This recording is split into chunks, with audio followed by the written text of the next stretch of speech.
Hi, I'm Mike Ferraro, and I'm here to talk to you today about the new 2011 Ronix Vision. I'm going to talk a little bit about a story behind the Vision August board.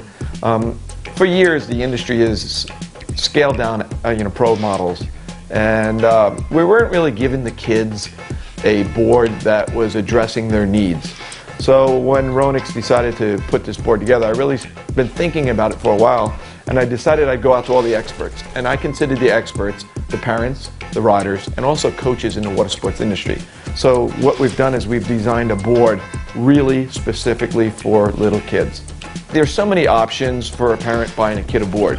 You know, not knowing whether your kid's going to really be into the sport or this and that. And keeping all that in mind, what I wanted to do is I wanted to design a board that would give the young rider a real user-friendly, want to go and wakeboard again type thing. I didn't want a board that was going to catch edges. I didn't want a board that was going to be real aggressive. And we have seen that in the past with pro models scaled down. So I really kept in mind, there is a difference in kids riders. There is a difference in the kids' needs. And we really needed to address all the simple things. From a kid doing an invert, there's a lot of little guys that are doing inverts, to a kid that's just learning how to do a surface 180. So what we needed to do is make the board work at both ends. I'm really proud of what we came up with, because we came up with a board that works at both ends. Okay, asymmetrical shapes. So the toe side edge is different than the heel side edge. We've played with fins to try to come up with a fin length and a fin depth. Placement too, that will allow the board to set a really easy edge. So when we talk about setting an edge, we're setting a heel side edge.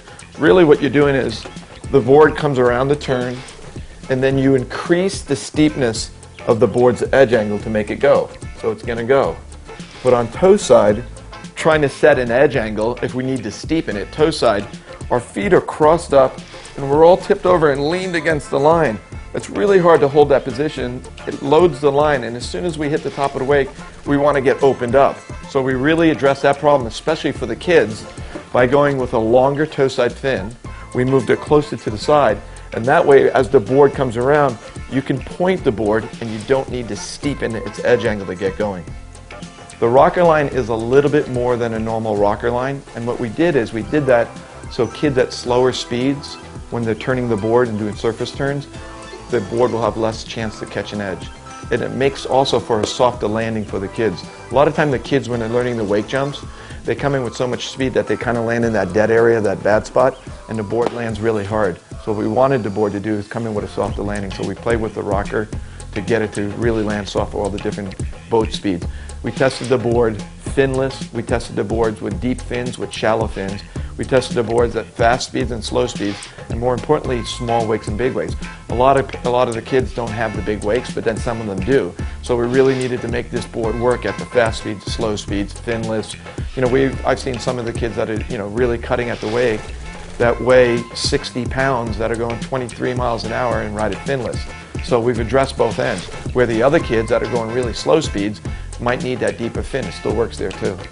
So what we've come up with is we've come up with a board that you can really grow with. I'm 8 years old, I'm 58 pounds, my speed is 22 and a half. I ride the board finless, my stance is all the way out. I like to do wake to wakes, mostly wake to wakes. I like to do a lot of grabs. I like the board because you can edge much harder. It feels much more stable. The biggest difference was the edge. It was I felt like I was edging much higher.